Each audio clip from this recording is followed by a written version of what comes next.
یہ ان آیات میں اللہ تعالیٰ نے ان کے یعنی کہ نقشہ کھینچا، وقال الذین اشرکوا لو شاء اللہ ما عبدنا من دونہ من شیء نحن ولا یعنی کہ یہ لوگ بار بار اے پیغمبر مشرکین کہتے ہیں کہ اگر اللہ چاہتا نہ تو ہم اس کے علاوہ کسی کی عبادت کرتے ہو اور نہ ہمارے آباء و اجداد کسی کی عبادت کرتے، اور نہ ہم بغیر اس کے حکم کے کسی اور چیز کو حرام کرتے۔ اے رسول جس طرح کی یہ حرکتیں کر رہے ہیں نا، اسی طرح کی حرکتیں ان لوگوں نے بھی کی تھی جو ان سے پہلے گزر چکے ہیں۔ اب ان کی باتوں کو مثلا سن کر رنجیدہ نہ ہوں۔ کافروں کی ان باتوں کی ذمہ داری رسولوں پر نہیں ہوتی، رسولوں کی ذمہ داری تو بس اتنی سی کہ وہ احکامات الہی کو صاف صاف پہنچا دیں، اور ہم یعنی اللہ کہتا ہے کہ ہم نے ہر ایک امت میں سے رسول مبعوث فرمائے ہیں جنہوں نے اپنی امت سے یہی کہا ہے کہ اللہ کی عبادت کرو، اللہ کی عبادت کرو اور دوسروں کی پرستش سے اجتناب کرو۔ پھر ہم نے ان میں سے بعض کو ہدایت دی اور بعض گمراہی پر بھی ڈٹے رہے۔ تو اے لوگو ذرا زمین میں سیر کر کے دیکھو کہ جنہوں نے انبیاء کو جھٹلایا ان کے ساتھ کیا انجام ہوا ان کا۔ اور اے رسول اگر آپ ان کو ہدایت کی خواہش ہے اگر آپ کو ان کی ہدایت کی خواہش ہے تو آپ اس بات کو ذہن نشین کر لیں کہ اللہ جس کو اپنے قوانین اور ہدایت کے مطابق گمراہ کر دیتا ہے تو اسے ہدایت پر نہیں چلاتا، اور نہ ہی ایسے لوگوں کو کوئی مددگار ہوتا ہے۔ ٹھیک ہے، ایسے لوگوں کا کوئی بھی مددگار نہیں ہوتا۔ اور اے رسول یہ لوگ اللہ کی بڑی مضبوط قسمیں کھا کر کہتے ہیں جو شخص مر جاتا ہے اللہ اس سے کبھی زندہ نہیں کرے گا، کیونکہ مثلا زندہ نہیں کرے گا، لیکن ایسا نہیں ہے، اللہ اسے ضرور زندہ کرے گا۔ یہ اللہ کا سچا اور پکا وعدہ ہے۔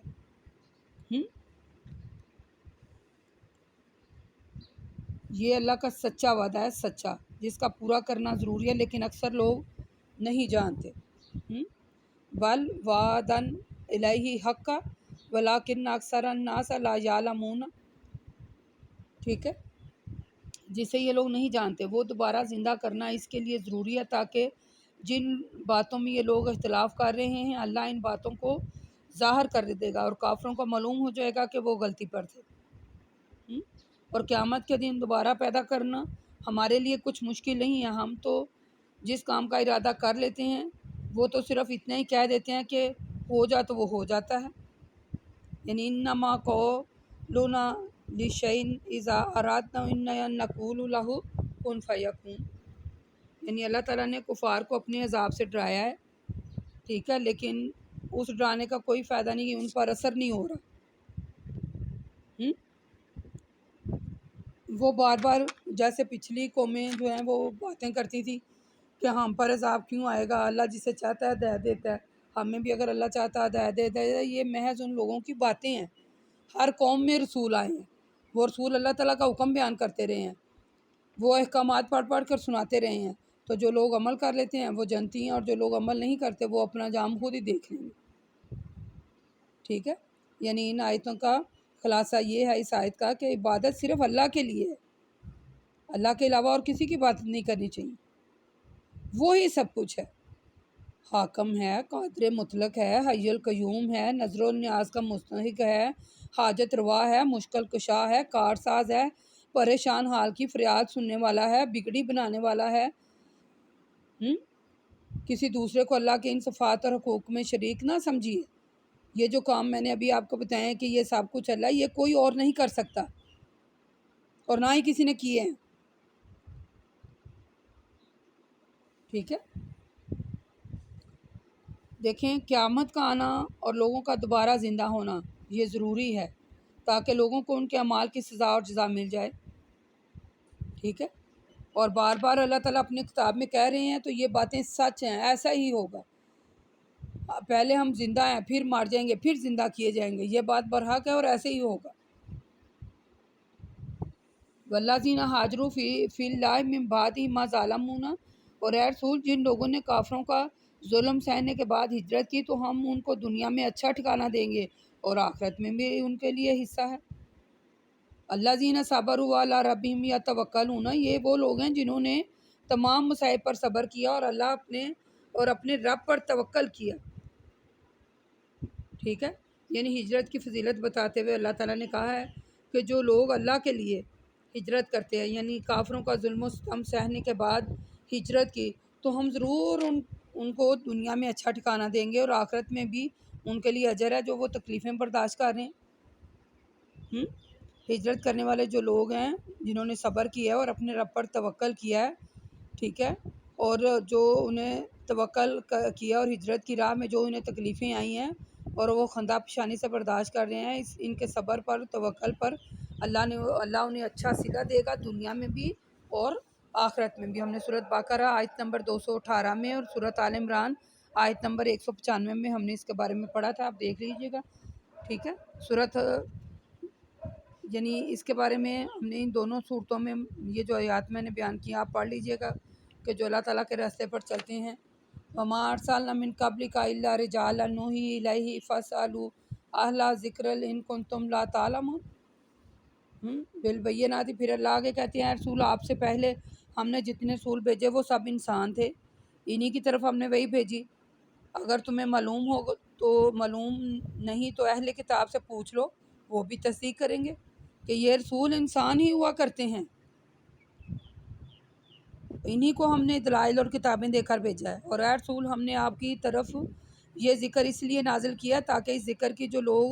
ہدایت کے لیے جنہیں چنا ہے ان کی طرف نازل کیا گیا ہے، آپ ان کے لیے یعنی کہ تشریح کر دیں تاکہ یہ لوگ اپنے انجام کے متعلق غور و فکر کریں اور سرکشی سے باز رہیں، ٹھیک ہے۔ مجھے تو ان آیات کے سیاق و سباق سے معلوم ہوتا ہے کہ کفار اس بات کو یعنی کہ سمجھتے ہی نہیں تھے کہ کوئی انسانوں کی ہدایت کے لیے بھیجا جاتا ہے۔ کبھی وہ جب رسول صلی اللہ علیہ وآلہ وسلم نے نبوت کا دعویٰ کیا تو وہ اعتراض کرتے تھے اور جھٹلاتے تھے، تو پھر اللہ تعالیٰ نے مثلا بار بار قرآن پاک میں جو یہ اعتراض کرتے تھے اور جھٹلاتے تھے کئی جگہ ذکر ہوا ہے، اور پھر اللہ تعالیٰ نے ان کے اعتراض کا جواب بھی دیا ہے، ٹھیک ہے۔ اللہ تعالیٰ نے رسول مبعوث کیے ہیں نا۔ سورۃ آل عمران آیت نمبر 58 میں ہم نے اس کے بارے میں پڑھا تھا، ٹھیک ہے۔ یہ میں زیادہ اس کا ترجمہ کر رہی ہوں، تفصیل تھوڑی بیان کر رہی ہوں کیونکہ ہم یہ پیچھے پڑھ رہے ہیں تو پھر ہم اس لیے آگے زیادہ یعنی کہ تلاوت کر رہے ہیں اور ترجمہ پڑھ رہے ہیں۔ اب یقیناً آپ کو سمجھ آ رہی ہوگی کہ اللہ تعالیٰ یعنی کہ ہمیں جنت کی طرف بلا رہے ہیں تاکہ دنیا میں ہم ایمان لا کر اچھی زندگی بسر کریں اور دنیا میں بھی اس کا اجر ہوگا اور آخرت میں بھی اس کا اجر ہوگا۔ آگے اللہ تعالیٰ کہتے ہیں من اللہ زینہ ماکرن سیئاتی، پھر آگے اللہ کہتے ہیں رسول صلی اللہ علیہ وسلم کیا جو لوگ مخالفانہ تدبیریں اختیار کریں اس بات سے بے خوف ہیں کہ اللہ ان کو زمین میں تنسا دے یا ان پر ایسی جگہ سے عذاب آ جائے جہاں سے عذاب آئے گا اور انہیں وہم و گمان بھی نہ ہوگا، یا عذاب انہیں ایسی جگہ سے پکڑ لے کہ عذاب انہیں ایسی جگہ سے پکڑ لے جہاں جب وہ اپنے بستروں پر کروٹ بدل رہے ہوں گے اور جب ان پر عذاب آ جائے تو اللہ تعالیٰ کو عاجز بھی نہ کر سکیں گے، یا عذاب انہیں ایسی حالت میں پکڑے گا کہ انہیں عذاب کا کھٹکا لگا ہوگا۔ اے لوگو، بے شک تمہارا رب بڑا شفیق اور بڑا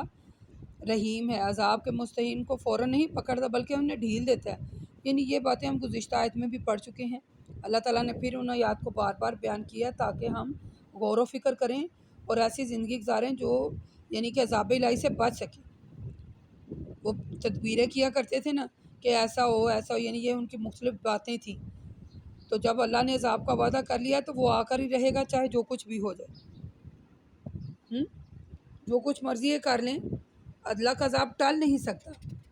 ایک حدیث میں آپ کو ان کے بارے میں بتاؤں، صحیح مسلم کی حدیث ہے، اللہ کے رسول صلی اللہ علیہ وسلم فرماتے ہیں اللہ سے زیادہ تکلیف کی بات سن کر صبر کرنے والا اور کوئی نہیں۔ مشرکین کہتے ہیں اللہ اولاد رکھتا ہے، اس کے باوجود وہ ان کو تندرست رکھتا ہے، ان کو روزی دیتا ہے، کتنی بڑی بات ہے۔ اولم یروا الی ما خلق اللہ من شیء، پھر آگے اللہ تبارک و تعالیٰ بیان کرتے ہیں کہ اے رسول کیا انہوں نے اللہ کی پیدائش کی ہوئی چیزوں کو نہیں دیکھا کہ اس کے سائے کبھی دائیں طرف پھیلتے ہیں کبھی بائیں طرف پھیلتے ہیں، وہ عاجزانہ حالت میں اللہ کے سامنے سر بجسود، یعنی اللہ کو تو آسمان اور زمین میں جتنے بھی جاندار ہیں سب سجدہ کرتے ہیں اور فرشتے بھی سجدہ کرتے ہیں، وہ کبھی بھی تکبر نہیں کرتے، وہ اپنے رب سے جو ان کے اوپر سے یعنی کہ جو ان کے اوپر ہے ڈرتے رہتے ہیں، اور جو حکم انہیں ملتا ہے اس کی تکمیل کرتے ہیں۔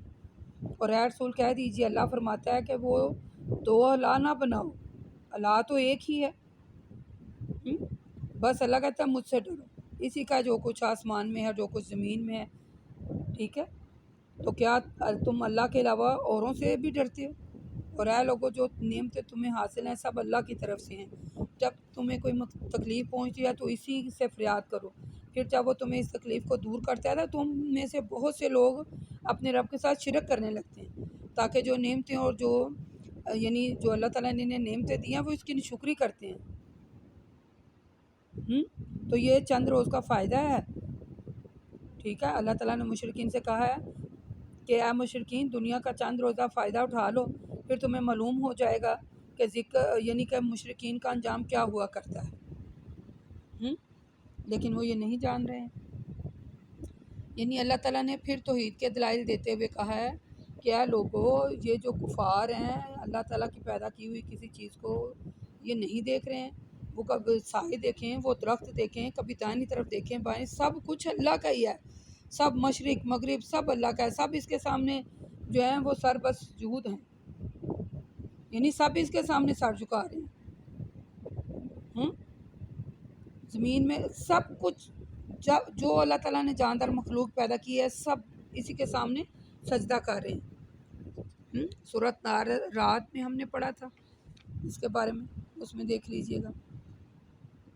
یعنی اللہ تعالیٰ بار بار اپنے یعنی سورۃ ابراہیم میں آیت نمبر 34 میں بھی ہم نے پڑھا تھا، اس میں بھی آپ کو دیکھ لینا، پیچھے ہم پڑھ کر آئے ہیں۔ سورۃ نساء آیت نمبر 77 میں، سورۃ آل عمران آیت نمبر 197 میں بھی ہم نے اس کے بارے میں پڑھا تھا کہ اللہ تعالیٰ کہتے ہیں کہ اللہ کی قسم، دنیا اور آخرت کے مقابلے میں تم میں سے یہ انگلی یعنی کلمہ شہادت، یعنی وہ ہم نے پڑھا تھا نا، سمندر میں انگلی ڈالنے بندہ تو جتنا پانی سمندر کو لگتا ہے اللہ کو اتنا فرق بھی نہیں پڑتا۔ تو آج کے لیے میرے حال اتنا ہی کافی ہے۔ اللہ تعالیٰ سے دعا ہے کہ اللہ تعالیٰ جو ہم پڑھ رہے ہیں اس کو صحیح پڑھ کر صحیح سمجھنے کی توفیق عطا فرما، اور اللہ ہمیں کبھی بھی تنہا نہ چھوڑنا۔ یا اللہ ہمیں اپنی حفظ و مان میں رکھنا، اور جو کچھ پڑھنے پڑھانے میں اور میرے پڑھنے میں جو کچھ بھی غلطیاں ہوں، پڑھنے میں تلاوت کرنے میں زیر زبر کوئی بھی غلطی ہو، یا اللہ ہمیں معاف فرمانا۔ تو آج کے لیے اتنا ہی کافی ہے۔ اقول قولی ھذا استغفر اللہ استغفر اللہ استغفر اللہ۔ اللہ میرے اور آپ کے پڑھنے اور پڑھانے میں اللہ تعالیٰ ہماری مدد کریں، اور اللہ تعالیٰ ہمیں سمجھنے، میرے اور آپ کے سمجھنے میں اللہ تعالیٰ ہمیں ہدایت دیں، اور ہمیں سیدھے راستے پر چلائیں۔ آمین۔